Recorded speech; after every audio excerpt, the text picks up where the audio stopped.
Ready to come in? You can feel the difference. Over there's muggy. You got a Yeti box, and we're inside a Yeti. Like, if you really think about it, this is a Yeti box in here.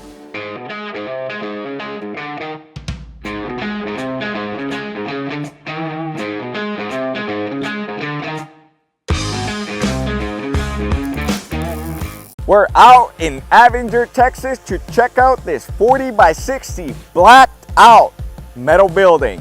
It's bold, it's big, and it's built like a fortress. You see the chairs there? You relax. What kind of panels are we seeing here? That's why the panels are sitting right on the panel and you look all the way around. That's why a 212 pitch is our minimum recommendation. This is another beauty that I love about Red Iron. And our client did install and I know he's gonna still paint it and finish it off. Again, this is still under construction. Now ready to come in? Let's go inside. Let's check this thing out. Let's go. Man, and it's fresher in here. You can feel the difference. Over there's muggy. You got a Yeti box, and we're inside a Yeti. Like, if you really think about it, this is a Yeti box in here because it's all spray foam. Marketing helped me out. I know we were gonna do like a whole 1 inch spray foam, but our client did some modifications, a change order, and we did, it looks to me a full 2 inch, possibly 3 inch on the roof, but 2 inch for sure all the way around. All spray foam, closed cell, directly onto panels. Onto panels, you wanna do closed cell. Let me show you guys a little bit more, okay? So, onto panels for metal buildings, closed cell is the way to go if you're gonna spray foam. From here, you can fill in this gap with open cell to get the R values you want. I'm not a home builder, but I study and I talk to a lot of home builders because we do shells or just because I like to know. I want to understand what we're doing. Okay, I don't like to just do things because just without knowing. You can fill it in to get the R values because in a residential, in a commercial, you have to meet certain R values. You don't have to do it just from your closed cell spray foam. You can do it from even filling in this gap with bat insulation, rock wool, whatever it is, to combine them and get the R value you want. Okay. So I know in the roofs, residential, commercial, R value 30 something. On the walls, minimum R value 14, depending the regions. Okay. Hey, Ed, did you notice that we have no oozing out there? Yeah, I was gonna actually mention that to you. So I saw and I noticed no oozing around the windows, around the doors. Why is that? How does that work? Okay, so that can be an issue, especially oozing of spray foam. Like if I try to clean this off, like it's almost impossible. That ain't coming It's almost impossible. It sticks. It's sticky. It will latch onto it. Okay. The reason why is two things, okay? Number one is from a metal building standpoint, we put foam gap enclosures all the way around the windows, the doors, all the way around the bottom, on the base trim basically.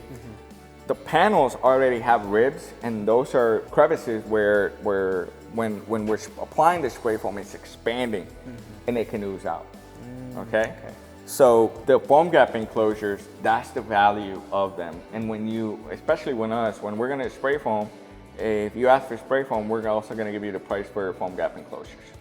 Okay. Awesome. That's an insurance. Now, say you didn't get foam gap enclosures. Your spray foam should also fill in any crevices before, so that's how they prep it. Okay. They fill in all the little crevices before to make sure that nothing oozes out. I see now. But here's the thing, on every panel, you got 4 ribs. There's 4 areas, 4 little holes or crevices where it can ooze out, okay? Yep. Imagine how many panels we got here. That's a and lot. then how many windows. We got, I think like 10, 13 windows. 13 Marketing windows. help us out. Yeah, 13 windows. It's a lot of windows. Some that their client provided, some are just picture windows, beautiful windows. There can be a lot of opportunity for oozing. Okay. Foam gap enclosures, that's the beauty of it, okay? Because now your metal builder installs them, that's one insurance. Then your insulation team comes in and their job is to look again and say, now the insulation team will only have to find where they see some lighting and just fill it in instead of coming in here and then they're like, man, I see lighting everywhere. Okay, we got a lot of time to start filling in, make sure that it just won't ooze out. I see. Does that make sense? Makes perfect sense, yeah. So that's little things that we know because we're in it. We do this every day. But obviously from an audience perspective, if you're looking into a metal building, that's the whole point here is education and understanding why things are there, like why we offer foam gap enclosures in this case. You know what I mean? Yep. There's other advantages to foam gap enclosures, but that's the main thing that I want to talk about for the spray foam. Awesome. And then you mentioned we do have a 512 pitch, right? Yes, So, this is the 512 pitch. Yeah. A lot of clearance. We have the 512 pitch. The beams are like 16 inches, maybe 18. Marketing helped me out. But then we got bypass on the purlins. So what I mean by bypass is the purlins are sitting on top. Okay? It's a lot more sturdier that way. But we can do flush. You would just have to request for it. The walls we always do flush because that way it doesn't take away more internal space. But always plan for that. And that's the beauty of having architectural plans. We do architectural plans. We tell you specifically where every door and window is gonna happen. And the way we say it is we construct on paper so we can just come and execute. And one of the reasons why we do that is because a lot of times, being very honest, in construction there can be some language barriers, number one. A lot of service here. Number two. Number three, just a lot of questions and having the homeowner here and like, hey, well, no, I need you to move the window. I need you to move that door a little bit. That's also like waste of time. And number four, when we do notches. So for example, here, we did the notch on the concrete to be able to set this door. So we already planned this all out from the beginning. So the notch is basically the cut. And I'm gonna show you also over there. But you can't really see it here because of the door is kind of really up to it. But basically, that way the door is sitting here, no water is coming in. Notches for your doors is important. That way we eliminate all that and we streamline the process, less questions, more execution. I see. However, for a project like this, we do recommend the client to still show up. Because a lot of times how you're seeing it on paper, once you're looking at it, like, man, we need to move it a little bit. And that's understandable. No, for sure. But you minimize it. And it makes it, because just moving something sometimes means more material that's not on site. And so that can delay the project, stuff like that. So architectural plans is one of our forte of what we do that our clients love, that a lot of times I don't think we stress about, but our clients love it because it's basically all planned out. We go through a processing team. Shout out to our processing team. They basically put together the whole picture and then they send it to our client and say, hey, this is the final draft of your plans. Does everything look good? Great. Boom, we're moving on to the execution part. Heck yeah. Again, it's finishing the inside. Careful with this bracing. We got some, we'll be back when he's finished, but 2-story levels, got a lot of floor joists already for the second level started. I'm wondering where the stairs are gonna be, so I'm kind of looking around. He does have an overhead door that he got with us. Okay, so this is an insulated overhead door.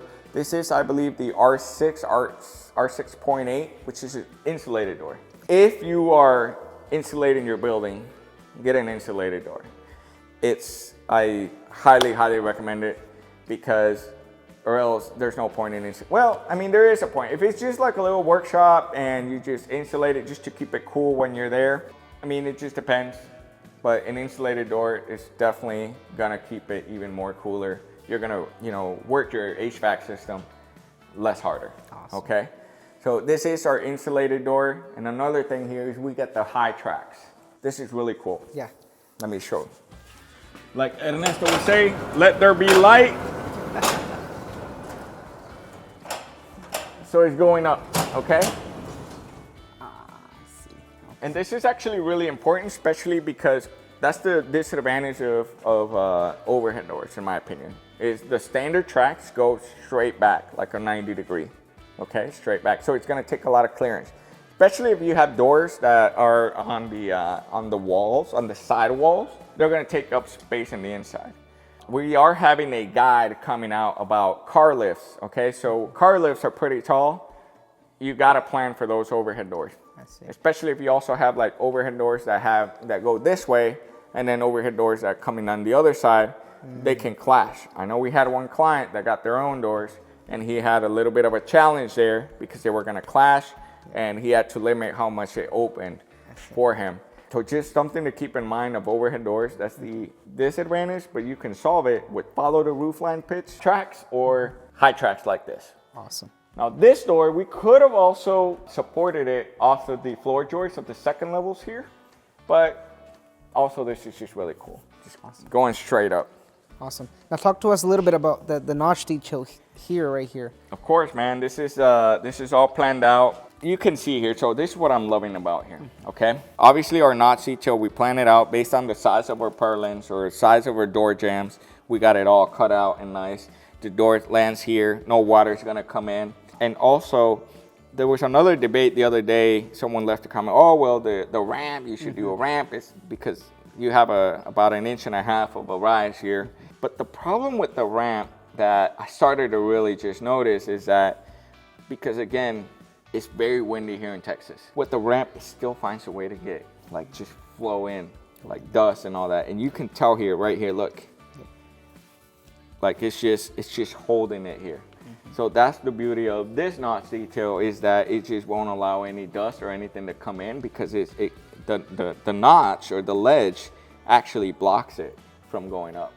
To answer that person that questioned it, I mean, that would be an advantage of the notch of this. Yes. Could this be a little bit challenging to get like a toolbox and like now you gotta lift it to go up?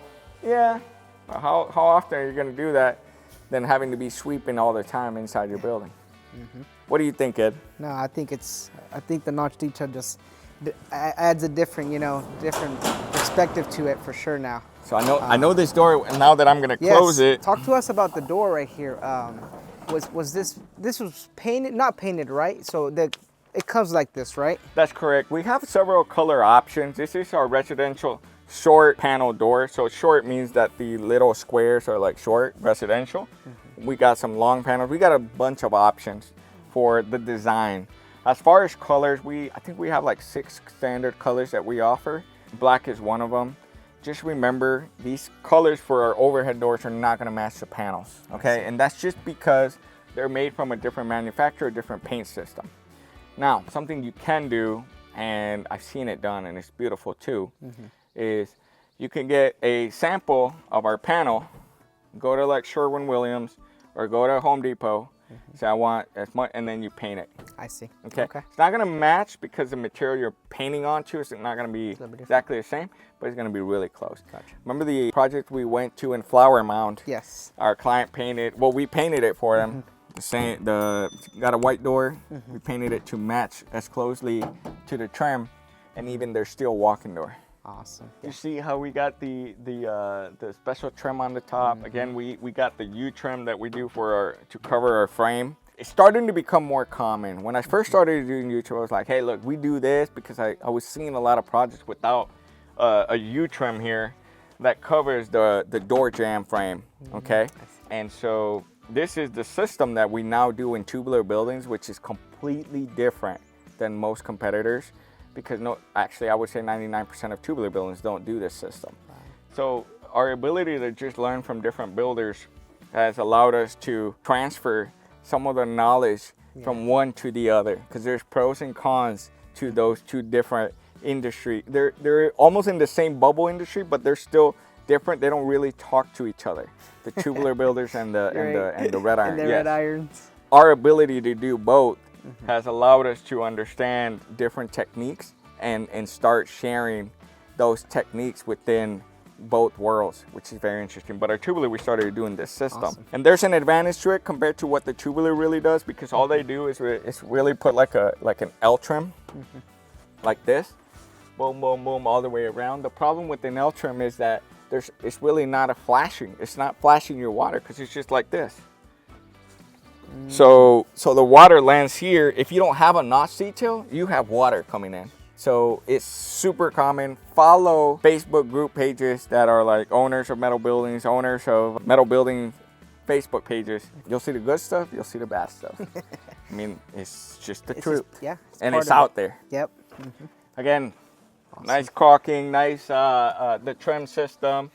black windows, black frame. Not all our windows are standard black frame. We do offer certain frame colors, but I know we brought in a couple windows, some our client brought in. I'm not exactly sure which ones. Before we go on to this, you mentioned, I saw something about double pane windows, triple panes. What would be the difference between those, and what would you recommend?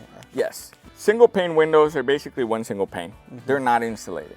Okay, what makes an insulation is when you trap argon gas in between two panes. That's why it's double pane. You got like a pane, and then a pane, and then in between you trap air or gas, argon gas. That's double pane. Triple pane is like 3 panes, you trap twice. Double pane, the moment that your window cracks, the argon gas gets released. Your window's not insulated anymore. That's why triple pane windows are even better, because one side might crack, but you still got a double pane. Yeah, you're right. So if you're doing residential, if you're doing commercial, more than likely it's better. You get a more thermal efficient window by having a double pane or a triple pane windows. Okay, that's kind of the answer. Awesome. That's from the basic windows. I'm not a window expert, but I know that from a basic window understanding. In tubular world, you're more than likely going to get offered a single pane. Single panes run like around $100 to $200. Double pane windows run from like $300 to $700. Triple pane windows, you can already see where it's going. But then again, the dimensions are also something to keep in mind. Like bigger windows like these, I believe these are maybe about 30 inches, 36 inches by 50 or 60 inch. All right, now talk to us about this right here. The little... So if you notice, here's the driveway. Okay, our client's gonna be, doing a driveway up here. This is the main entrance. Your main entrance has to stand out, right? And that's what he did here with this awning. This is a gable awning. It's not a lean-to, it's a gable awning attached to the side of a building. Spectacular. Gutters and downspouts, the trim system, peak box, all painted, frame, black. So definitely a standout feature. And I know there's so many things you can do. So here, you can also do like liner panel, or you can do like put a different type of maybe wood type of panel under it to give it an accent. I know our client in the inside is going to be doing something spectacular. So I'm really excited to see what he's going to be doing over, in the future for this project, because he's still in the works. You can see he's still got a lot of wood to apply. Awesome. Alrighty, Beck, I know you enjoyed this beautiful blacked out 40 by 80 metal building, 3,200 square feet. It was spectacular. Ed, any final comments? Man, honestly, it was a blast getting to tour around the whole building, seeing the specs, seeing everything inside. It was an awesome experience. I would definitely want to come back when this thing is finished. I know our client shared how he wants the inside to look, so it's going to be very spectacular. I hope we can get a chance to tour when it's all finished. Now, before we finish this off, I want to give it a shout out to our foreman for our building this project, Francisco. Shout out, you did an amazing job. Our foreman for our concrete work, you did an amazing job. The notch detail, all the cutouts, is really, really good. Shout out to Jorge and also our team. I know we were out here, we lost some of that content, unfortunately, when it was the frame and all that, but I hope that this video made up for it, because I do really think so. And don't forget to like, share, and subscribe, because badass projects like these, we got more coming in. See you guys in the next one. Pack! Stay up to date with everything we're up to by checking out our social media. You can find us at WolfSteel Buildings for behind the scenes actions. We share our latest projects, updates on what the team is working on, and all the exciting progress happening in real time. Don't miss out on the action and give us a follow.